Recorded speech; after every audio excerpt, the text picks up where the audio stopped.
You know, in hindsight, when the first 100 chapters of the story turned out to be merely the very prologue of its introduction, perhaps we should have expected One Piece to turn out as long as it eventually did. Looking back at Chapter 100 now, though, so much of what it seems to be setting up eventually just got kind of dropped from what the story turned out to actually be. For example, I still mourn that the rivalry between Zoro and Tashigi never really turned into anything real, because that seems to be the only thread in the story that has ever really confronted him with the memory of Kuina. Zoro, great as he is, has lost out a lot in the character backstory department as time has gone on, and it's a pity. Sometimes it feels like he needs a little bit more development.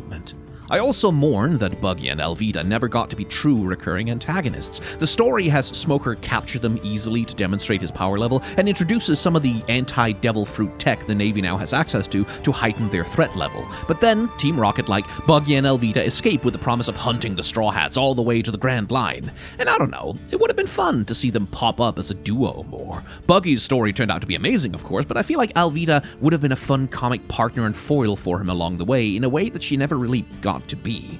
Speaking of Smoker, by the way, he is theoretically an amazing antagonist for Luffy. His Logia powers, first of all, are completely immune to Luffy's blunt force attacks, and thematically they resonate by acting as a constraining, enveloping, all-encompassing, capturing force, the perfect representation of Smoker as a foil for Luffy's desire for freedom. He's also a good antagonist because he's much more like Luffy than he would probably care to admit. He does whatever the hell he wants, his orders be damned, and that instinct for freedom, well, it could have made him a very interesting rival and an equal opposite to Luffy, although that role, of course, will eventually be filled by a much darker enemy. I do like that it is a dragon who sets both the Straw Hats and the Buggy Pirates free to go on their journeys, and that, reading between the lines, his interference might even be the thing that sets Smoker off to chase them down. I've talked a lot about how Luffy sets people free to pursue their dreams, and I guess he's not quite alone in having that particular quality.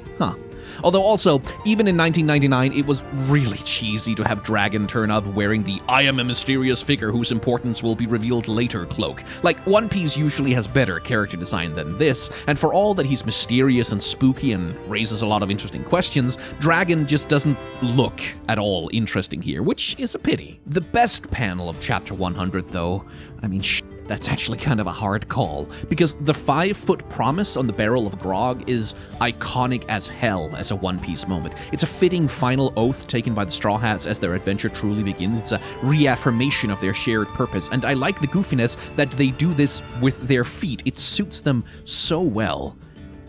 But I do think the best panel is the final panel, the very last one.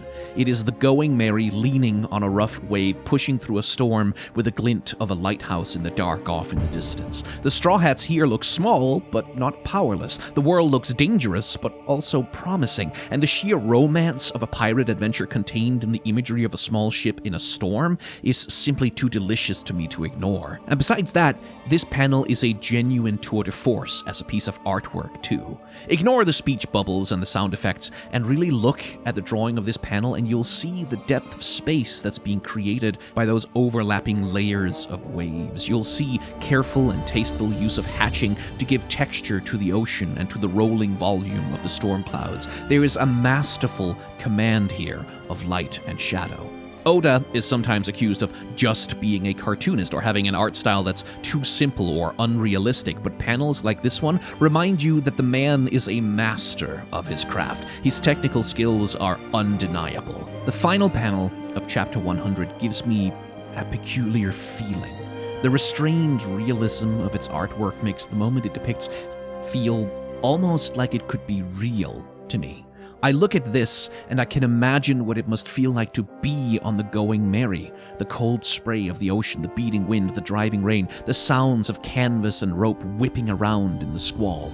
When One Piece is goofy and cartoony, it allows for the suspension of disbelief. It allows you to accept its ridiculous antics and go along for the ride as Luffy inflates his muscles like a balloon or Zoro cuts a mountain in half.